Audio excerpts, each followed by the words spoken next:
ಈಶಾವಾಸ್ಯೋಪನಿಷತ್ತಿನ ಈ ಮಹತ್ವದ ಮಂತ್ರವು ಮಾನವ ಜೀವನದ ತತ್ವಚಿಂತನೆಗೆ ಅತ್ಯಂತ ಆಳವಾದ ದಿಕ್ಕನ್ನು ನೀಡುತ್ತದೆ.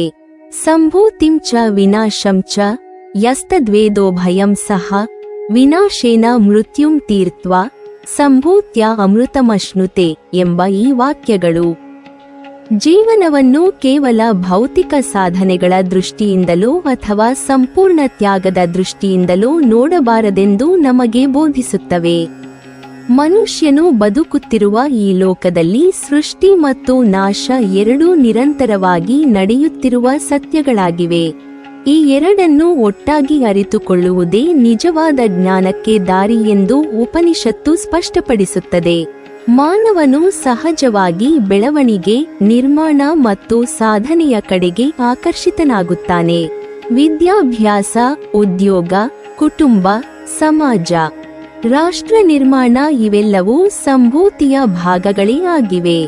ಇವುಗಳ ಮೂಲಕ ಮನುಷ್ಯನು ತನ್ನ ವ್ಯಕ್ತಿತ್ವವನ್ನು ರೂಪಿಸಿಕೊಳ್ಳುತ್ತಾನೆ ಮತ್ತು ಸಮಾಜಕ್ಕೆ ತನ್ನ ಕೊಡುಗೆಯನ್ನು ನೀಡುತ್ತಾನೆ. ಕರ್ಮವಿಲ್ಲದೆ ಜೀವನ ಶೂನ್ಯವಾಗುತ್ತದೆ.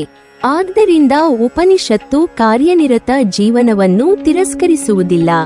ಆದರೆ ಸಮಸ್ಯೆ ಉಂಟಾಗುವುದು ಮನುಷ್ಯನು ಈ ಕಾರ್ಯಪ್ರಪಂಚವೇ ಶಾಶ್ವತವೆಂದು ಭಾವಿಸಿದಾಗ, ಸಾಧನೆಗಳೇ ತನ್ನ ಅಸ್ತಿತ್ವವೆಂದು ತಿಳಿದುಕೊಂಡಾಗ ಅಹಂಕಾರ ಬೆಳೆದು ಆಸೆ ಆಕಾಂಕ್ಷೆಗಳು ಅವನನ್ನು ಬಂಧಿಸುತ್ತವೆ.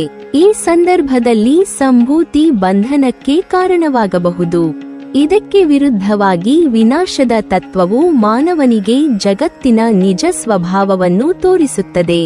ದೇಹ ಕ್ಷಣಿಕ, ಯೌವನ ಅಸ್ಥಿರ, ಸಂಪತ್ತು ಮತ್ತು ಸ್ಥಾನಮಾನ ನಾಶಶೀಲ ಎಂಬ ಸತ್ಯವನ್ನು ಅರಿಯುವುದೇ ವಿನಾಶದ ಜ್ಞಾನ. ಇದು ನಿರಾಶೆಯಲ್ಲ, ಬದಲಾಗಿ ಜಾಗೃತಿಯಾಗಿದೆ.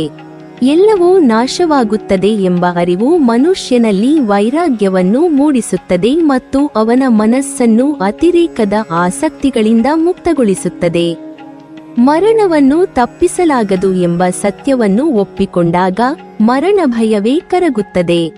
ಉಪನಿಷತ್ತು ಹೇಳುವಂತೆ ವಿನಾಶದ ಜ್ಞಾನದಿಂದ ಮನುಷ್ಯನು ಮೃತ್ಯುವನ್ನೇ ದಾಟುತ್ತಾನೆ, ಏಕೆಂದರೆ ಅವನು ದೇಹವೇ ನಾನು ಎಂಬ ಭ್ರಮೆಯಿಂದ ಹೊರಬಂದು ಆತ್ಮಶಾಶ್ವತತೆಯನ್ನು ಅರಿಯುತ್ತಾನೆ.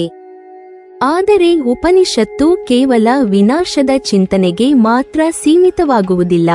ಕೇವಲ ತ್ಯಾಗ ಮತ್ತು ವೈರಾಗ್ಯದಲ್ಲೇ ನೆಲೆಸಿದವನು ಜೀವನದ ಸಂಪೂರ್ಣತೆಯನ್ನು ತಲುಪಲಾರನು.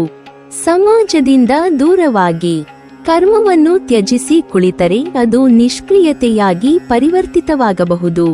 ಆದ್ದರಿಂದ ಸಂಭೂತಿ ಮತ್ತು ವಿನಾಶ ಎರಡನ್ನೂ ಸಮತೋಲನದಿಂದ ಅರಿಯಬೇಕೆಂದು ಈ ಮಂತ್ರ ಬೋಧಿಸುತ್ತದೆ. ಲೋಕದಲ್ಲಿ ಬದುಕುತ್ತಾ ಲೋಕದ ಬಂಧನಗಳಿಗೆ ಸಿಲುಕದೆ ಕಾರ್ಯನಿರ್ವಹಿಸುವುದೇ ನಿಜವಾದ ಜ್ಞಾನ ಮಾರ್ಗ. ಈ ಸಮನ್ವಯದ ಜೀವನದಿಂದಲೇ ಮಾನವನು ಉನ್ನತ ಸ್ಥಿತಿಗೆ ಏರುತ್ತಾನೆ. ವಿನಾಶದ ಅರಿವು ಅವನಿಗೆ ಮರಣ ಭಯದಿಂದ ಮುಕ್ತಿ ನೀಡುತ್ತದೆ. ಸಂಭೂತಿಯ ಮೂಲಕ ಅವನು ಧರ್ಮ ಮಾರ್ಗದಲ್ಲಿ ನಡೆದು ಜ್ಞಾನವನ್ನು ಗಳಿಸುತ್ತಾನೆ. ಈ ಜ್ಞಾನವೇ ಅಮೃತತ್ವ, ಅಂದರೆ ಆತ್ಮಜ್ಞಾನ. ಇಲ್ಲಿ ಅಮೃತತ್ವ ಎಂದರೆ ಶಾಶ್ವತ ದೇಹವಲ್ಲ, ಬದಲಾಗಿ ಶಾಶ್ವತ ಸತ್ಯದ ಅನುಭವ. ಇಂತಹ ಜೀವನದಲ್ಲಿ ಮನುಷ್ಯನು ಸುಖ ದುಃಖ, ಲಾಭ ನಷ್ಟ, ಜಯ ಅಪಜಯಗಳನ್ನು ಸಮಭಾವದಿಂದ ಸ್ವೀಕರಿಸುತ್ತಾನೆ. ಅಂತಿಮವಾಗಿ ಈಶಾವಾಸ್ಯೋಪನಿಷತ್ತಿನ ಈ ಮಂತ್ರವು ಮಾನವನಿಗೆ ಜೀವನದ ಮಧ್ಯಮಾರ್ಗವನ್ನು ತೋರಿಸುತ್ತದೆ. ಸೃಷ್ಟಿಯನ್ನು ಅತಿಯಾಗಿ ಹಿಡಿದುಕೊಳ್ಳದೆ ನಾಶವನ್ನು ಭಯಪಡುವುದಿಲ್ಲ. ಕಾರ್ಯ ಮಾಡುತ್ತಾ ವೈರಾಗ್ಯವನ್ನು ಉಳಿಸಿಕೊಳ್ಳುವುದು, ಲೋಕದಲ್ಲಿ ಬದುಕುತ್ತಾ ಆತ್ಮಸತ್ಯವನ್ನು ಅರಿಯುವುದು, ಇದೇ ಈ ಮಂತ್ರದ ಸಂದೇಶ. ಈ ತತ್ವವನ್ನು ಜೀವನದಲ್ಲಿ ಅಳವಡಿಸಿಕೊಂಡಾಗ ಮಾನವನು ಮರಣ ಬಂಧನವನ್ನು ದಾಟಿ ಆತ್ಮಶಾಂತಿ ಮತ್ತು ಶಾಶ್ವತ ಆನಂದವನ್ನು ಅನುಭವಿಸಬಲ್ಲನು. ಈಶಾವಾಸ್ಯೋಪನಿಷತ್ತಿನ ಈ ಮಂತ್ರವು ವೇದಾಂತದ ಹೃದಯವನ್ನು ಸ್ಪರ್ಶಿಸುವ ಮಂತ್ರಗಳಲ್ಲಿ ಒಂದಾಗಿದೆ. ಇಲ್ಲಿ ಉಪನಿಷತ್ತು ಮಾನವನ ಮುಕ್ತಿಗೆ ಬೇಕಾದ ಜ್ಞಾನವನ್ನು ಎರಡು ಅಂಶಗಳ ಮೂಲಕ ಸೂಚಿಸುತ್ತದೆ: ಸಂಭೂತಿ ಮತ್ತು ವಿನಾಶ. ಈ ಎರಡು ಪದಗಳು ಸಾಮಾನ್ಯವಾಗಿ ಸೃಷ್ಟಿ ಮತ್ತು ನಾಶ ಎಂಬ ಸರಳ ಅರ್ಥಗಳನ್ನು ಹೊಂದಿದ್ದರು. ವೇದಾಂತದಲ್ಲಿ ಅವುಗಳು ಅತ್ಯಂತ ಆಳವಾದ ತತ್ವಾರ್ಥಗಳನ್ನು ಒಳಗೊಂಡಿವೆ. ಈ ಮಂತ್ರವು ಕೇವಲ ತತ್ವಚಿಂತನೆಯಲ್ಲ, ಜೀವನವನ್ನು ಹೇಗೆ ಬದುಕಬೇಕು ಎಂಬ ದಾರಿದೀಪವೂ ಆಗಿದೆ. ಭಾಷ್ಯಾರ್ಥದ ದೃಷ್ಟಿಯಿಂದ ನೋಡಿದರೆ ಸಂಭೂತಿ ಎಂದರೆ ಕಾರ್ಯಪ್ರಪಂಚ, ಕರ್ಮ, ಉಪಾಸನೆ, ಸಗುಣ ಬ್ರಹ್ಮೋಪಾಸನೆ ಅಥವಾ ಈಶ್ವರ ಸಂಬಂಧಿತ ಸಾಧನೆ. ವಿನಾಶ ಎಂದರೆ ಅಜ್ಞಾನನಾಶ, ದೇಹಬುದ್ಧಿಯ ಕ್ಷಯ, ನಿರ್ಗುಣ ಬ್ರಹ್ಮಜ್ಞಾನ ಅಥವಾ ಲೋಕದ ನಾಶಶೀಲತೆಯ ಅರಿವು. ಮನುಷ್ಯನು ಈ ಎರಡನ್ನೂ ಒಂದೇ ಸಮಯದಲ್ಲಿ ಅರಿತಾಗ ಮಾತ್ರ ಅವನು ಪೂರ್ಣತೆಯನ್ನು ಹೊಂದುತ್ತಾನೆ ಎಂದು ಮಂತ್ರವು ಹೇಳುತ್ತದೆ. ಕೇವಲ ಕರ್ಮದಲ್ಲೇ ಮುಳುಗಿದವನು ಬಂಧನಕ್ಕೆ ಒಳಗಾಗುತ್ತಾನೆ. ಕೇವಲ ತತ್ವಜ್ಞಾನದಲ್ಲೇ ನಿಲ್ಲುವವನು ಲೋಕಧರ್ಮದಿಂದ ದೂರವಾಗಬಹುದು. ಆದ್ದರಿಂದ ಈ ಎರಡು ಮಾರ್ಗಗಳ ಸಂಯೋಗವೇ ಮುಕ್ತಿಯ ದಾರಿ. ತತ್ವ ಸಿದ್ಧಾಂತದ ಮಟ್ಟದಲ್ಲಿ ಈ ಮಂತ್ರವು ಸಾಧನ ಸಾಮಗ್ರ್ಯವನ್ನು ಬೋಧಿಸುತ್ತದೆ. ವಿನಾಶದ ಜ್ಞಾನದಿಂದ ಅಜ್ಞಾನ ನಾಶವಾಗುತ್ತದೆ, ಅಹಂಕಾರ ಕರಗುತ್ತದೆ ಮತ್ತು ಮರಣ ಭಯ ದೂರವಾಗುತ್ತದೆ. ಸಂಭೂತಿಯ ಸಾಧನೆಯಿಂದ ಚಿತ್ತಶುದ್ಧಿ, ಭಕ್ತಿ, ಧರ್ಮ ಮತ್ತು ಅಂತಃಕರಣ ಶುದ್ಧವಾಗುತ್ತದೆ. ಈ ಎರಡರ ಸಮನ್ವಯದಿಂದಲೇ ಜೀವನು ಅಮೃತತ್ವವನ್ನು ಹೊಂದುತ್ತಾನೆ. ಇಲ್ಲಿ ಅಮೃತತ್ವ ಎಂದರೆ ದೇಹದ ಶಾಶ್ವತತೆ ಅಲ್ಲ, ಬದಲಾಗಿ ಆತ್ಮನ ಶಾಶ್ವತತೆಯ ಅನುಭವ. ಅದ್ವೈತ ವೇದಾಂತದ ದೃಷ್ಟಿಯಲ್ಲಿ ಶ್ರೀಶಂಕರಾಚಾರ್ಯರ ಭಾಷ್ಯಾನುಸಾರ ವಿನಾಶ ಎಂದರೆ ಅಜ್ಞಾನನಾಶ, ಅಂದರೆ ಬ್ರಹ್ಮನ ಹೊರತಾಗಿ ಬೇರೆ ಏನೂ ಇಲ್ಲ ಎಂಬ ಜ್ಞಾನ. ಸಂಭೂತಿ ಎಂದರೆ ಸಗುಣ ಬ್ರಹ್ಮೋಪಾಸನೆ ಅಥವಾ ಕರ್ಮೋಪಾಸನೆಯ ಮೂಲಕ ಚಿತ್ತಶುದ್ಧಿಯನ್ನು ಪಡೆದುಕೊಳ್ಳುವುದು. ಶಂಕರರ ಪ್ರಕಾರ ಕರ್ಮ ಅಥವಾ ಉಪಾಸನೆ ಸ್ವತಃ ಮುಕ್ತಿಯನ್ನು ನೀಡುವುದಿಲ್ಲ, ಆದರೆ ಅದು ಮನಸ್ಸನ್ನು ಶುದ್ಧಗೊಳಿಸಿ ಬ್ರಹ್ಮಜ್ಞಾನಕ್ಕೆ ಅರ್ಹತೆಯನ್ನು ಕೊಡುತ್ತದೆ.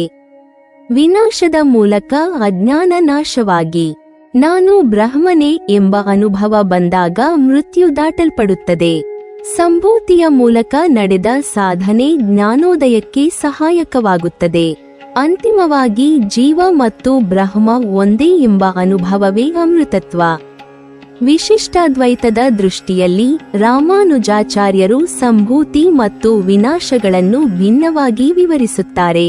ಅವರ ಪ್ರಕಾರ ಸಂಭೂತಿ ಎಂದರೆ ಪರಬ್ರಹ್ಮನಾದ ವಿಷ್ಣುವಿನ ಉಪಾಸನೆ, ಭಕ್ತಿ ಮತ್ತು ಪ್ರಪತ್ತಿ. ವಿನಾಶ ಎಂದರೆ ದೇಹಾಭಿಮಾನ ಮತ್ತು ಸ್ವಾತಂತ್ರ್ಯ ಭಾವದ ನಾಶ. ಜೀವನು ಸಂಪೂರ್ಣವಾಗಿ ಪರಮಾತ್ಮನಿಗೆ ಶರಣಾದಾಗ ಅಹಂಕಾರ ನಾಶವಾಗುತ್ತದೆ. ವಿನಾಶದ ಮೂಲಕ ಜೀವನು ತನ್ನ ಸ್ವತಂತ್ರತೆಯ ಭ್ರಮೆಯಿಂದ ಮುಕ್ತನಾಗುತ್ತಾನೆ. ಸಂಭೂತಿಯ ಮೂಲಕ ಭಕ್ತಿಯ ಸಾಧನೆಯಿಂದ ಪರಮಾತ್ಮನ ಅನುಗ್ರಹವನ್ನು ಪಡೆದು ವೈಕುಂಠ ಪ್ರಾಪ್ತಿಯನ್ನು ಹೊಂದುತ್ತಾನೆ. ಇಲ್ಲಿ ಜೀವ ಮತ್ತು ಈಶ್ವರ ಅಭಿನ್ನರಾಗಿಲ್ಲ, ಆದರೆ ಅಪೃಥಕ್ ಸಿದ್ಧ ಅಂದರೆ ಅವಿಭಾಜ್ಯ ಸಂಬಂಧದಲ್ಲಿದ್ದಾರೆ. ಅಮೃತತ್ವವೆಂದರೆ ಭಗವತ್ ಸಾನ್ನಿಧ್ಯದಲ್ಲಿ ಶಾಶ್ವತ ಸೇವಾಭಾವ. ದ್ವೈತ ಸಿದ್ಧಾಂತದ ದೃಷ್ಟಿಯಲ್ಲಿ ಶ್ರೀಮಧ್ವಾಚಾರ್ಯರ ತತ್ವಾನುಸಾರ ಜೀವ, ಜಗತ್ತು ಮತ್ತು ಈಶ್ವರ ಸದಾಕಾಲ ಭಿನ್ನ. ಇಲ್ಲಿ ವಿನಾಶ ಎಂದರೆ ಅಹಂಕಾರ, ಅಜ್ಞಾನ ಮತ್ತು ಅಧರ್ಮದ ನಾಶ. ಸಂಭೂತಿ ಎಂದರೆ ಭಗವಂತನಾದ ವಿಷ್ಣುವಿನ ಭಕ್ತಿ, ಧರ್ಮಾಚರಣೆ ಮತ್ತು ಕರ್ಮಾನುಷ್ಠಾನ. ವಿನಾಶದ ಮೂಲಕ ಪಾಪಕರ್ಮಗಳ ಫಲದಿಂದ ಉಂಟಾಗುವ ಮೃತ್ಯುಬಂಧನವನ್ನು ಜೀವನು ದಾಟುತ್ತಾನೆ. ಸಂಭೂತಿಯ ಮೂಲಕ ಭಗವಂತನ ಅನುಗ್ರಹದಿಂದ ಮೋಕ್ಷವನ್ನು ಪಡೆಯುತ್ತಾನೆ. ದ್ವೈತದಲ್ಲಿ ಅಮೃತತ್ವ ಎಂದರೆ ಜೀವನು ತನ್ನ ಸ್ವರೂಪವನ್ನು ಉಳಿಸಿಕೊಂಡೇ ಪರಮಾತ್ಮನ ಸಾನ್ನಿಧ್ಯದಲ್ಲಿ ಆನಂದಾನುಭವಿಸುವ ಸ್ಥಿತಿ. ಈ ಮಂತ್ರದ ಮಹತ್ವವೆಂದರೆ ಅದು ಯಾವ ಸಿದ್ಧಾಂತಕ್ಕೂ ವಿರುದ್ಧವಾಗದೆ ಎಲ್ಲ ವೇದಾಂತ ಪರಂಪರೆಗಳಲ್ಲಿಯೂ ಆಳವಾದ ಅರ್ಥವನ್ನು ಹೊಂದಿರುವುದು. ಅದ್ವೈತದಲ್ಲಿ ಇದು ಜ್ಞಾನ ಮತ್ತು ಉಪಾಸನೆಯ ಸಮನ್ವಯ, ವಿಶಿಷ್ಟಾದ್ವೈತದಲ್ಲಿ ಭಕ್ತಿ ಮತ್ತು ಶರಣಾಗತಿಯ ತತ್ವ, ದ್ವೈತದಲ್ಲಿ ಭಕ್ತಿ ಮತ್ತು ಧರ್ಮಾಚರಣೆಯ ಮಾರ್ಗವಾಗಿ ಅರ್ಥಗೊಳ್ಳುತ್ತದೆ. ಆದರೆ ಎಲ್ಲವೂ ಒಟ್ಟಾಗಿ ಹೇಳುವ ಸಂದೇಶ ಒಂದೇ: ಜೀವನು ಲೋಕದಲ್ಲಿ ಕರ್ತವ್ಯ ನಿರ್ವಹಿಸುತ್ತಾ ಅಹಂಕಾರ ಮತ್ತು ಅಜ್ಞಾನವನ್ನು ನಾಶ ಮಾಡಿಕೊಂಡು ಪರಮಸತ್ಯದ ಕಡೆಗೆ ಸಾಗಬೇಕು. ಅಂತಿಮವಾಗಿ ಸಂಭೂತಿಂ ಚ ವಿನಾಶಂ ಚ ಎಂಬ ಮಂತ್ರವು ಜೀವನದ ಸಮಗ್ರ ತತ್ವವನ್ನು ಬೋಧಿಸುತ್ತದೆ. ಕರ್ಮವಿಲ್ಲದೆ ಜ್ಞಾನ ಅಸಾಧ್ಯ, ಜ್ಞಾನವಿಲ್ಲದೆ ಕರ್ಮ ಬಂಧನಕಾರಿ. ಈ ಎರಡನ್ನು ಸಮತೋಲನದಿಂದ ಅರಿತು ಆಚರಿಸಿದಾಗ ಜೀವನು ಮೃತ್ಯುಬಂಧನವನ್ನು ದಾಟಿ ತನ್ನ ತತ್ವಾನುಸಾರ ಅಮೃತತ್ವವನ್ನು ಭಗವತ್ ಸಾನ್ನಿಧ್ಯ ಅಥವಾ ಮೋಕ್ಷಾನಂದ ಪಡೆಯುತ್ತಾನೆ. ಇದೇ ಈ ಮಂತ್ರದ ಶಾಶ್ವತ ವೇದಾಂತಾರ್ಥ. ನೀವಿನ್ನೂ ನಮ್ಮ ಚಾನೆಲ್ ಅನ್ನು ಸಬ್ಸ್ಕ್ರೈಬ್ ಮಾಡಿಲ್ವಾ? ಹಾಗಾದರೆ ಈ ಕೂಡಲೇ ನಮ್ಮ ಇಂದ್ರಜಾಲ ಚಾನೆಲ್ ಅನ್ನು ಸಬ್ಸ್ಕ್ರೈಬ್ ಮಾಡಿ ಮತ್ತು ಪಕ್ಕದಲ್ಲಿರುವ ಬೆಲ್ ಐಕಾನ್ ಅನ್ನು ಕ್ಲಿಕ್ ಮಾಡಿದರೆ ನಮ್ಮ ಹೊಸ ವಿಡಿಯೋಗಳನ್ನು ನೀವು ನೋಡಬಹುದು.